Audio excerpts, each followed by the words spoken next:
剑已化形。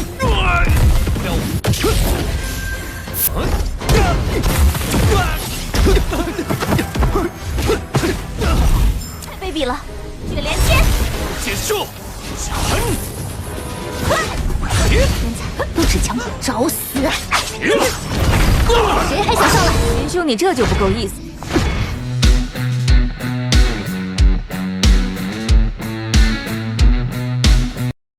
Halo guys, halo semuanya. Selamat datang kembali di channel Alu Cerita Film. Dan bagaimana kabar kalian? Pastinya Mimin selalu doakan agar kalian semua dalam keadaan baik, sehat, dan bahagia selalu. Pada episode kali ini, Mimin akan merangkum sebuah film web series yang berjudul Martial Master untuk part terbarunya. Bagi teman-teman semua yang belum sempat menonton video sebelumnya, kalian bisa langsung menontonnya. Linknya ada di deskripsi. Dan jangan lupa bagi kalian yang baru mampir untuk mensupport selalu channel ini terus agar Mimin selalu semangat dalam menghibur kalian semua. Oke, tanpa berlama-lama lagi, Mimin langsung saja masuk ke dalam alur cerita Martial Master. Pada episode sebelumnya, Qin Chen bertemu dengan para murid dari sekte pedang iblis di Jalan Pedang. Para murid pedang iblis sangat terkejut karena Qin Chen dan yang lainnya bisa menuju jalan yang benar dengan cepat dan tidak tersesat. Padahal, persimpangan jalan tersebut hanya sekte pedang iblislah yang memiliki teknik rahasia tentang jalan tersebut. Tuan Muda Yang Ling sangat senang dan bertanya kepada Tuan Muda Sui karena ternyata di kota Yaojian ada dua wanita cantik. Di saat bersamaan, praktisi muda yaitu Wan Xinliang menghampiri dan merayu Nona Xiansu dan Nona Ji. Lalu tanpa basa-basi, Qin Chen meminta Wan Xinliang untuk minggir dari hadapannya. Seketika Wan Xinliang sangat marah kepada Lord Qin Chen. Qin Chen pun menjelaskan kepadanya kalau ada beberapa sanjungan yang tidak boleh diterima sembarangan. Karena Wan Xinliang tidak tahu seberapa kuat orang yang ia provokasi dan konsekuensinya akan sangat parah. Wan Xinliang pun tidak terima dan langsung menyerang ke arah Qin Chen. Namun, Qin Chen dengan begitu mudah menghalonya. Qin Chen juga mengatakan kalau serangan Wan Xinliang begitu lemah. Wan Xinliang mencoba menyerang kembali ke arah Qin Chen. Tapi lagi dan lagi, serangannya juga hanya membuat Qin Chen hanya geli-geli saja. Lalu Tuan Muda Sui meminta Wan Xinliang menggunakan pedang untuk menyerang Qin Chen. Di sana Wan Xinliang langsung menggunakan niat pedangnya untuk menyerang kembali ke arah Qin Chen. Ia menggunakan teknik pedang aliran terbang untuk menyerangnya. Akan tetapi Qin Chen juga dengan mudah menangkis serangannya yang abal-abal tersebut dan membuat Wan Xinliang terkejut. Qin Chen pun dengan santainya menatap Wan Xinliang yang begitu sombong tapi ternyata sangat lemah.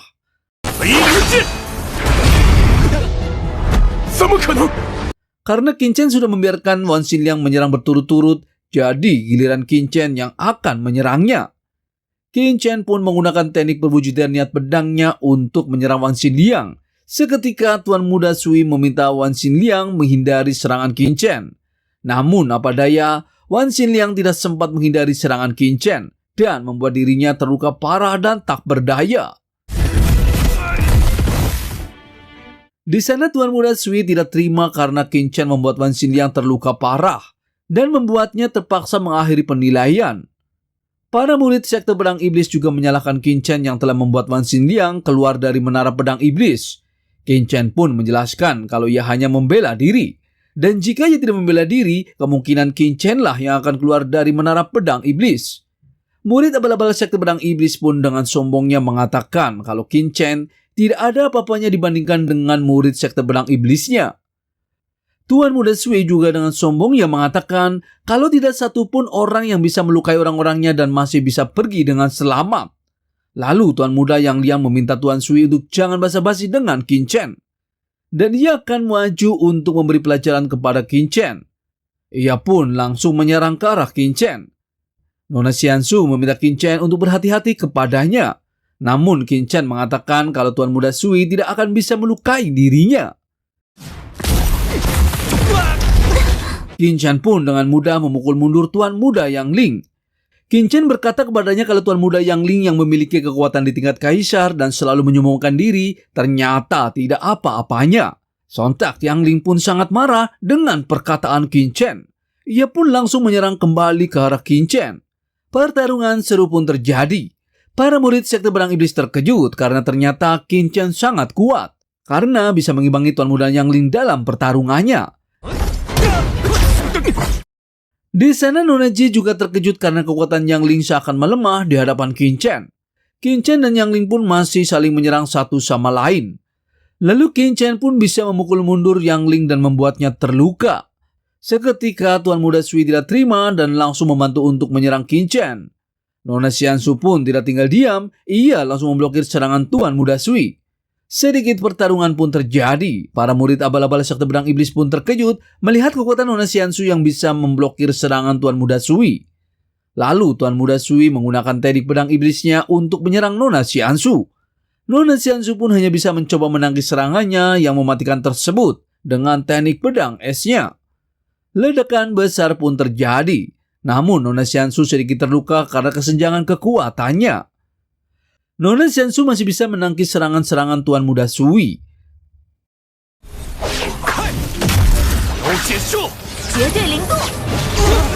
Di sana, Nona Ji sangat kagum dengan Nona Xiansu yang memiliki bakat yang sangat kuat. Padahal, kultivasinya hanya di ranah Martial King tahap menengah, tapi kemampuannya lebih hebat dari Martial King tahap akhir. Ia juga tahu ilmu pedang yang dilatih Nona Xiansu bahkan jauh lebih baik dari Sui Yuxin. Padahal, usia Nona Xiansu jauh lebih muda 7 atau 8 tahun dengan Tuan Muda Sui. Namun dari segi bakat, Nona Xiansu lebih hebat dari orang berbakat di wilayah Wu. Dan jika Nona Ji merekomendasikan Nona Xiansu kepada bibinya dan membantunya, kemungkinan bibinya akan menambah asisten lagi. Di sisi lain, Qin Chen sangat khawatir dengan Nona Xiansu yang sudah kelelahan. Ia pun menghampiri Nona Xiansu dan menolongnya. Nona Xiansu pun mengatakan kalau ia hanya terkena luka kecil saja. Lalu Tuan Muda Yang Ling meminta semuanya untuk bergabung untuk menyerang Qin Chen dan mengusirnya, karena Qin Chen sudah melukai para murid pedang iblis. Seketika para murid pedang iblis pun langsung menyerang ke arah Qin Chen secara bersama-sama. Di saat Qin Chen akan mengcounternya, tiba-tiba Nona Ji membantu dan langsung menyerang para cecunguk sekte pedang iblis. Para cecunguk itu pun hanya dengan satu kali serangan dan membuatnya terpental dan tak berdaya. Tuan Muda Sui pun sangat terkejut melihatnya. Tuan Muda Ji pun menantang semua para murid sekte pedang iblis jika ingin bertarung. Lalu murid abal-abal sekte pedang iblis ketakutan karena mereka berhadapan dengan orang yang misterius. Qin Chen juga bertanya kepada semuanya apakah ada yang ingin bertarung lagi. Lalu Tuan Muda Sui tidak berani bertarung dan ia mengatakan kalau ia akan melepaskan Qin Chen dan akan membalas di lain waktu. Qin Chen pun mengatakan kepadanya kalau Tuan Sui tidak akan menang melawan sampai kapanpun. Tuan Sui dan yang lainnya pun memilih pergi karena kewalahan. Di perjalanannya, Tuan Yang Ling meminta Tuan Muda Sui untuk melupakan perselisihan dengan Lord Qin Chen. Namun Tuan Muda Sui tidak terima karena kedatangannya ia ingin memperebutkan warisan sekte pedang iblis dan untuk mendapatkan status sebagai murid sekte. Tuan Muda Sui tahu kalau Han Fai memiliki dendam kepada Qin Chen dan ia akan bekerja sama dengannya untuk mengambil keuntungan akhir.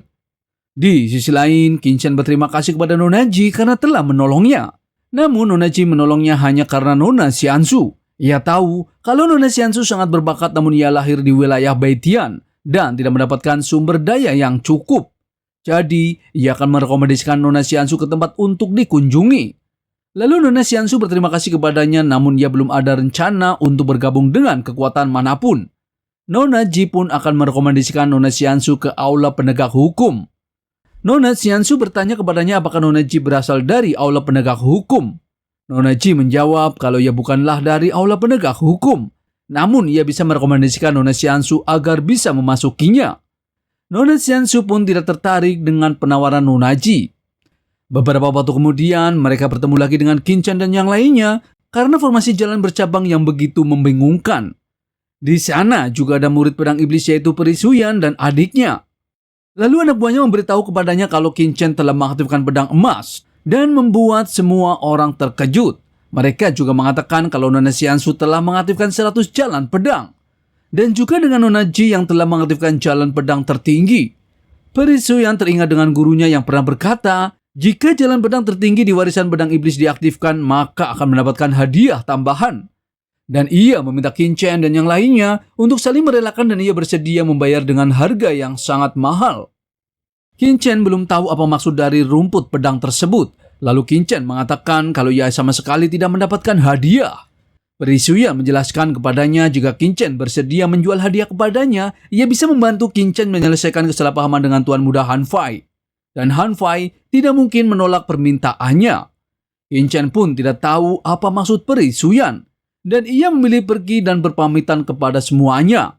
Namun Peri Xuyan tidak terima karena Qin Chen tidak mau menuruti keinginannya. Seketika, Nona Xiansu angkat bicara dan mengatakan kalau Qin Chen tidak memilikinya. Adik dari Peri Xuyan yaitu Chen Sese pun ingin tahu apa sebenarnya Qin Chen inginkan agar bersedia menjual barangnya kepadanya. Lalu Nona Xiansu akan memberikan tapi dengan satu syarat.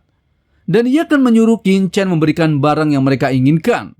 Chen Sese pun ingin tahu apa syarat tersebut. Nona Xiansu mengatakan, asalkan Chen Sese menawarkan diri sendiri, maka kedepannya mereka semua adalah orang sendiri. Dan barang yang ada pada Qin Chen juga akan menjadi milik Chen Sese. Seketika Chen Sese pun sangat kesal dan marah kepada Nona Xiansu. Lalu, apa yang akan terjadi selanjutnya? Apakah Lord Qin Chen dan yang lainnya memilih bertarung dengan para murid sekte pedang iblis? Mimin akan bahas di episode mendatang. Terima kasih. I don't ever slow up, no I don't take shit. I got no love for the fakeness. If you wanna play tough and wanna hate this, I'll always show up. I don't ever slow up, no I don't take shit. I got no love for the fakeness. If you wanna play tough and wanna hate this, I'll always show up and make a statement. I don't ever slow up, no I don't take shit. I got no love for the fakeness. If you wanna play tough and wanna hate this, I'll always show up and make a statement. Everything I do so instinctive and so passionate. Every word I move so descriptive like an adjective. I got a vendetta against people who patented being negative when you should be getting after it. I got facts over tracks, this and that. Spitting slow, spitting fast. I could roast, I could gas. Think I'm okay at last, but I don't know if that can erase all the past. And the pettiness, a reflection of the emptiness. Hilarious, you think you're worth my time, you're delirious. Mysterious, because you hide behind a fake exterior. Inferior, you know I'll always be a bit superior. Get off of me, this ain't no humble brag. I want you to hear words, you can say them back. I want you to feel free from the chains at last, and to believe in what you got, it was built to last, yeah. Now that I've been put through hell, I never got